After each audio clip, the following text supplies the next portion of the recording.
Tudo bom, pessoal? Aqui é o professor Luiz Fernando, Panda. Vou continuar falando sobre redação. No vídeo anterior eu vim explicando quais eram e como funcionam as estratégias argumentativas. Vamos retomar um pouquinho. O que são estratégias argumentativas? São conhecimentos que tu vai utilizar no teu texto para defender a tua tese. Isso é estratégia argumentativa, tá? O manual do INEP sugere 6 tipos de estratégias argumentativas. Vamos lá. Senso comum, exemplos, alusão histórica, dados estatísticos, fatos comprováveis e citação de obra-autor. No vídeo anterior eu trabalhei senso comum, exemplos e alusões históricas e te mostrei por que é importante utilizar isso no texto. Na verdade, tem uma coisa que é importante dizer sobre isso. Por que eu vou usar estratégia argumentativa? Por que eu vou usar conhecimento adquirido pela humanidade ao longo de milhares de anos? Por que eu vou usar isso no meu texto? Primeiro, porque eu mostro que eu estudei. Segundo, a função do texto dissertativo argumentativo é defender a minha opinião, a minha tese. Ora, eu não vou usar outras opiniões minhas para defender a minha opinião, isso seria falacioso. Do ponto de vista argumentativo, isso não produz um efeito legal, tu não convence ninguém. No texto dissertativo argumentativo, eu tenho que convencer o meu leitor que a minha opinião é válida, que ela é importante, que ela é relevante. E depois eu vou propor uma solução. Então vamos lá, as 3 de hoje, as 3 estratégias argumentativas. Vou falar de dados estatísticos, fatos comprováveis e citação de obra-autor. Dados estatísticos. Números. Todos vocês já ouviram ou leram em algum lugar aquela assim, os números não mentem ou os números falam por si só. Números têm a força de convencer o meu interlocutor.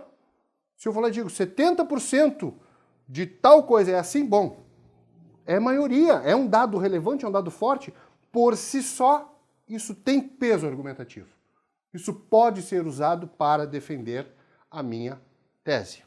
Detalhe, se eu for usar dados estatísticos, eu preciso apresentar a fonte. Dados estatísticos não saem da minha cabeça. Portanto, coisas do tipo assim, estudos indicam, pesquisas revelam, sem citar de onde está vindo, isso fica com cara de mentira, não pode aparecer. Vai usar dados estatísticos, busca uma fonte confiável e aprende que fonte é essa.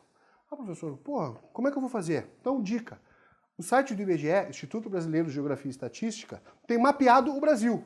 Tudo que é relevante no Brasil foi feito alguma pesquisa e isso está lá no site do IBGE. Pô, mas fui procurar no site do IBGE, tem tanto número, tanta planilha que eu não sei para onde correr. Para isso, vale todo o teu estudo e a tua preparação junto com os outros professores. Posso utilizar fontes como a internet? Sim, sites confiáveis e que têm credibilidade. Sites jornalísticos, sites científicos. Só que aí é preciso indicar qual site e de onde está vindo essa informação. Posso utilizar órgãos institucionais, órgãos das Nações Unidas, a Unesco, a Unicef, posso utilizar números dessas instituições, dessas organizações? Sim, posso. Posso apenas não, devo. É óbvio que isso tem que ser absolutamente pertinente e relacionado ao tema e à minha tese. Tranquilo? Então, é importante utilizar números, mas é importante articular esses dados para que eles efetivamente defendam a minha tese. Tá bem? Dados, números, é importante. Eu me lembro de um aluno que um dia me perguntou assim, professor, posso mentir? Eu digo, hã? Eu posso inventar um número ali, boto na conta do IBGE, segundo o IBGE, lá. Eu digo, olha, não tem como teu corretor saber todas as mentiras do planeta, nem conhecer todas as planilhas do IBGE. Eu não recomendo a mentira. Por 2 aspectos. Lembra que quem vai corrigir tua redação é uma pessoa, não é uma máquina. Sobre essa pessoa existem coisas que eu sei, mas existe um número muito maior de coisas que eu não sei. Então eu não sei quais são os hobbies dessa pessoa, eu não sei o que ela leu, o que ela não leu. Daqui a pouco o cara é um aficionado exatamente por esse assunto que tu está querendo mentir para ele. Ele vai saber que é mentira.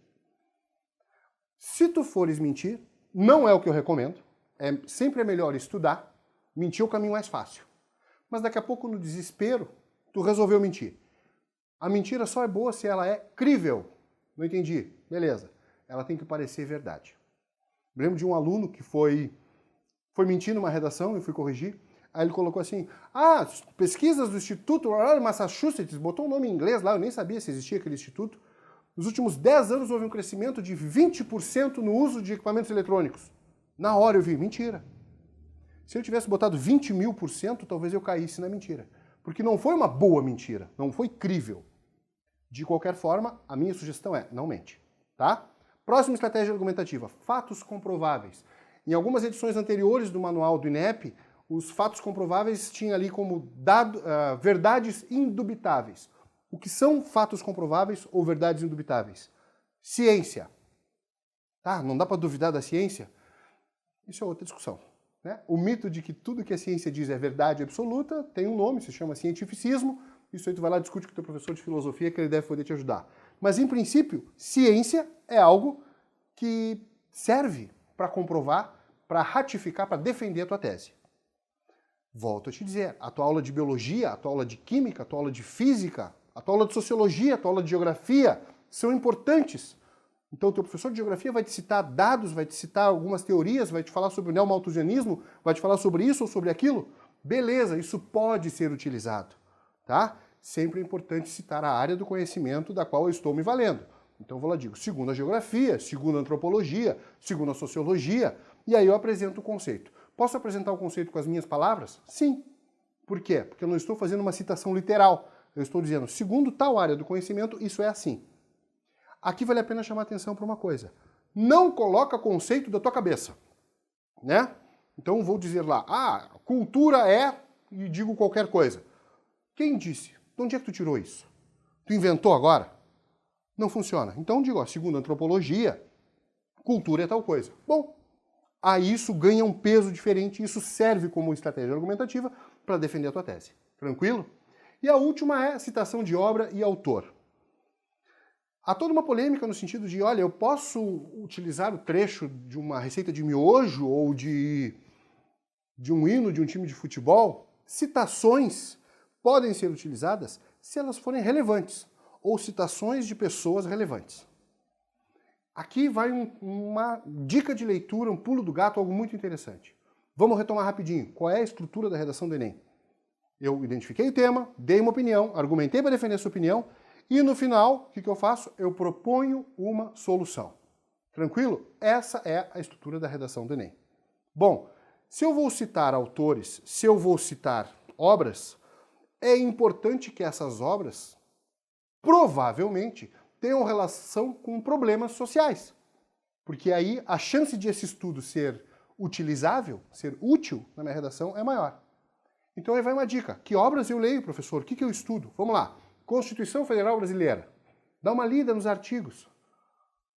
Estatuto da Criança e do Adolescente. Dá uma olhada. Lei Maria da Penha. Estatuto do Idoso. Código Florestal.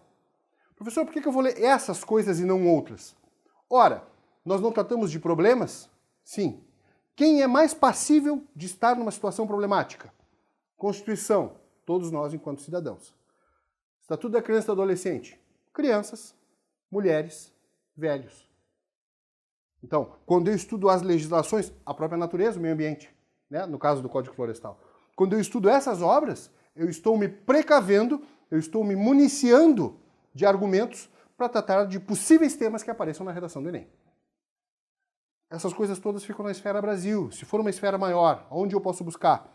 Pego lá a Declaração Universal dos Direitos Humanos da ONU, pego um ou outro documento da Unesco, tá?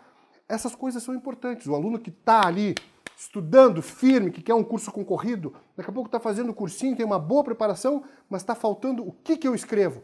Pega esses documentos que eu sugeri, dá uma resumida neles, os principais aspectos, principais artigos, as principais coisas que eu posso usar numa redação. E não te esquece, teu principal parceiro nesse processo todo é teu professor. Vai lá nesse professor, troca ideia com ele. Isso aqui é importante, o que eu leio, como é que eu faço? Ele tem mais bagagem que tu, porque ele é especializado em apenas uma área do conhecimento. Enquanto tu tem que estudar 12, 13, 14 disciplinas, o cara estuda uma só, há anos. Então ele tem uma bagagem, ele tem uma vivência de leitura interessante que pode te fazer, né, te orientar no sentido do que eu tenho que ler para poder fazer citação de obra e autor. Quando a gente fala de autor, também, a última dica, né, desse vídeo, te liga muito na filosofia e na sociologia, porque são as áreas do conhecimento que tratam especificamente do pensamento de pessoas que são importantes, que foram importantes para todo o pensamento ocidental, tá bom? Então, não te esquece, te inscreve lá no meu canal do YouTube, né? Curte aqui embaixo, diz se gostou, se não gostou, comenta, troca alguma ideia, se tiver alguma sugestão de alguma outra obra que deva ser lida, ou algum outro conteúdo que seja importante, os professores, fiquem à vontade para sugerir alguma coisa que talvez possa enriquecer esse trabalho, tá bom? curte a nossa fanpage, nos segue nas redes sociais, mantém contato conosco, mantenha aberto esse canal de comunicação. Valeu, grande abraço, tchau, tchau.